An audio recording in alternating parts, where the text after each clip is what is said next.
Halo pemirsa GPR TV dari Sabang sampai Merauke, dari Miangas hingga Pulau Rote. Bertemu kembali dengan saya Anggria Ratri dalam program Kominfo Newsroom.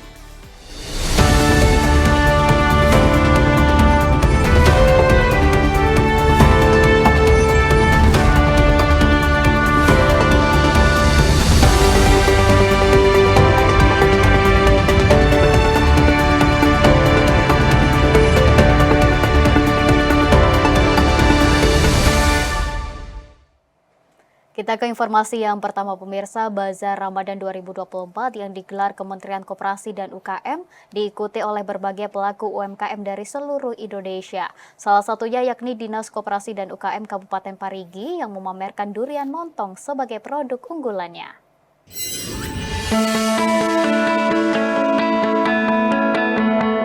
Kementerian Koperasi dan UKM menggelar KUMKM Ramadan Fair dengan tema Bulan Berkah Belanja Murah UMKM Sumringah 1445 Hijriah. Acara ini digelar selama 3 hari mulai tanggal 1 hingga 3 April 2024 di Kementerian Koperasi dan UMKM Jakarta. Bazar Ramadan yang digelar sebagai salah satu upaya meningkatkan akses promosi, belanja, dan penggunaan produk UMKM ini diikuti oleh pengusaha UMKM fashion, makanan dan minuman, kerajinan, serta pasar murah sembako di seluruh Indonesia. Salah satu stand yang menarik perhatian dalam bazar kali ini yakni stand durian montong Sulawesi yang dipamerkan oleh Dinas Koperasi dan UKM Kabupaten Parigi Moutong. Kepala Bidang Pemberdayaan UKM Dinas Koperasi dan UKM Kabupaten Parigi Sulastri mengaku pihaknya mendapat undangan khusus dari Kementerian Koperasi dan UMKM untuk menjadi peserta Bazar Ramadan 2024 dan tahun ini merupakan tahun kedua Dinkop Parigi memamerkan produk unggulannya. Durian montong dipilih sebagai produk unggulan karena durian montong menjadi ciri khas Kabupaten Parigi serta memiliki kualitas yang lembut dan enak.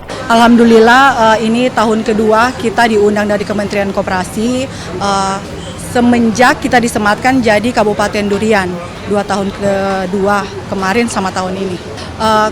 Kabupaten kami itu dari 23 kabupaten, semua sebagian besar petaninya itu petani durian, dan dengan percaya dirinya kami dari Kabupaten Parigi Motong mengklaim bahwa durian kami itu lain dari rasa durian yang ada di Indonesia. Pada hari kedua Bazar Ramadan ini, stand durian montong Sulawesi selalu ramai pembeli. Hal ini menandakan bahwa hasil pertanian Parigi Moutong banyak diminati di luar daerah. Produk durian frozen menjadi salah satu produk yang paling diminati pembeli. Selain itu juga terdapat produk durian lainnya yakni buah durian utuh, olahan pangsit durian, serta dodol durian.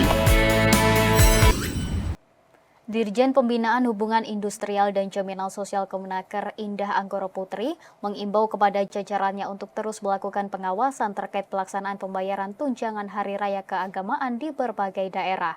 Hal tersebut dilakukan sesuai dengan amanat Menaker tentang pelaksanaan pemberian tunjangan Hari Raya yang pembayarannya paling lambat 7 hari sebelum Idul Fitri 1445 Hijriah.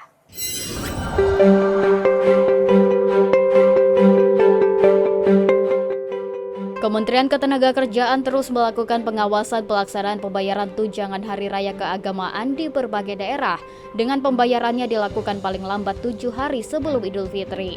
Dirjen Pembinaan Hubungan Industrial dan Jaminan Sosial Kemenaker Indah Anggoro Putri meminta jajaran Kemenaker di berbagai daerah agar mendukung pelaksanaan pengawasan pembayaran THR menjelang Idul Fitri. Hal itu dilakukan setelah Kemenaker membuka posko THR sejak diterbitkannya surat edaran Menaker tentang pelaksanaan pemberian tunjangan Hari Raya Keagamaan tahun 2024 bagi pekerja atau buruh di perusahaan pada 15 Maret 2024. Indah pun berpesan kepada seluruh unsur termasuk yang bekerja di berbagai balai di Indonesia yang berada di bawah Kemenaker untuk turut memantau pelaksanaan pembayaran THR dengan meningkatkan koordinasi dan kolaborasi dengan Dinas Ketenagakerjaan di berbagai wilayah tanah air. Kemudian juga kiranya Bapak Ibu juga dapat mengingatkan mitra-mitranya agar menyelenggarakan atau melaksanakan pembayaran THR tepat waktu, di mana sebagaimana amanat dari SM Menaker tersebut, pembayaran THR harus diberikan kepada pekerja paling lambat 7 hari sebelum Hari Raya Idul Fitri. Jadi katakanlah kalau misalnya Idul Fitri insya Allah tanggal 10 April 2024, maka tanggal 3 April seharusnya pembayaran THR ini sudah dibayarkan oleh seluruh pengusaha kepada para pekerja.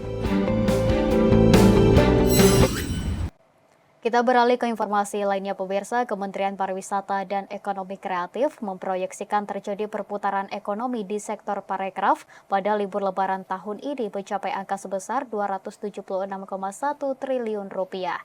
Hal tersebut diperoleh berdasarkan peningkatan pergerakan masyarakat yang melakukan perjalanan mudik mencapai 193,6 juta orang.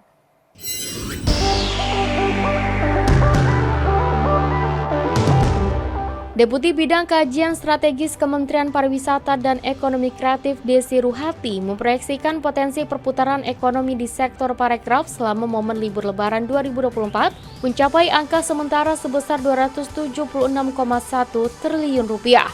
Angka tersebut berdasarkan data proyeksi pergerakan masyarakat yang melakukan perjalanan mudik sebanyak 193,6 juta orang dan mengalami peningkatan dibandingkan dengan pergerakan tahun lalu yang hanya mencapai 123,8 juta orang. Pada momentum Lebaran 2024 ini, Desi juga memproyeksikan sektor parekraf mampu menyumbangkan sebesar 5% terhadap perekonomian nasional pada kuartal 1 dan 2. Hal ini menurutnya tak lepas dari peningkatan konsumsi serta kebutuhan akan uang tunai yang meningkat sebesar 4,65% dibandingkan dengan realisasi pada tahun 2023. Berdasarkan perkiraan pergerakan yang telah diberikan oleh Kementerian Perhubungan, kurang lebih pada tahun ini akan terjadi 193,6 juta orang atau meningkat dibandingkan tahun lalu sebanyak 123,8 juta orang, yang mana potensi perputaran sektor ekonomi parekraf ini sendiri adalah pada saat ini sudah mencapai insya Allah 276,11 triliun. Jadi sudah ada kenaikan yang kita harapkan terus akan berlanjut. Pada tahun ini Kemenparekraf juga memproyeksikan 3 daerah dengan tingkat kunjungan wisatawan tertinggi, yakni terdiri dari Jawa Tengah sebesar kurang lebih 61,6 juta, disusul Jawa Timur sebesar 37,6 juta, serta Jawa Barat sebanyak 32 juta orang. Adapun para pelaku perjalanannya didominasi oleh wisatawan dari Jawa Timur, Jabodetabek, dan Jawa Tengah, baik yang menggunakan kereta api, bis, mobil pribadi, maupun sepeda motor. Pemirsa, Idul Fitri dan Idul Adha kini telah diakui oleh UNESCO sebagai hari besar keagamaan. Hal ini terwujud berkat usulan Indonesia yang didukung lebih dari 30 negara lainnya.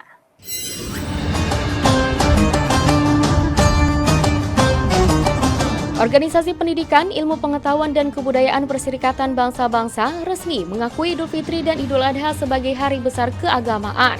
Duta Besar Indonesia untuk Paris yang merupakan delegasi tetap Republik Indonesia UNESCO menyampaikan, usulan tersebut ditetapkan pada sidang ke-219 Dewan Eksekutif UNESCO di Paris pada Selasa 26 Maret 2024. Kabar penetapan Idul Fitri dan Idul Adha sebagai hari besar keagamaan disampaikan oleh Kedutaan Besar Indonesia di Paris melalui akun Instagram resminya. I'm honored to present the proposal for the recognition and observance of Eid al-Fitr and Eid al-Adha at UNESCO, a collaborative effort supported by over 30 countries. This proposal seeks to formally acknowledge these significant occasions within UNESCO calendar. Bukti dari pengakuan soal 2 hari besar ini adalah UNESCO tidak akan mengadakan pertemuan resmi di 2 waktu tersebut. Keputusan ini juga berlaku untuk pertemuan di markas besar UNESCO di Paris. Dalam dokumen resmi di situs UNESCO dijelaskan, pengakuan terhadap Idul Fitri dan Idul Adha adalah bentuk komitmen merangkul keragaman budaya dan agama dari negara anggota.